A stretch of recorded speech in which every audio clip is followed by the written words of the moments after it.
Let's start.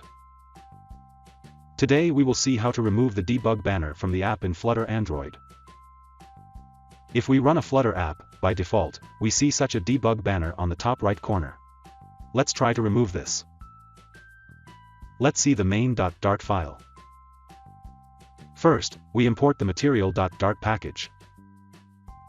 Then, in the main function, we create the stateless widget called myApp.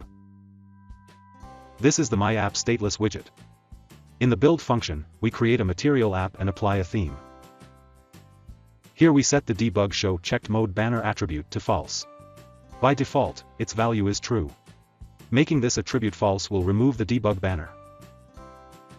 The home attribute is set to a stateful widget called my home page. This is the my home page stateful widget. Here we create a state object of this stateful widget, whose name is underscore my home page state. This is underscore my home page state class. Here we will design our app.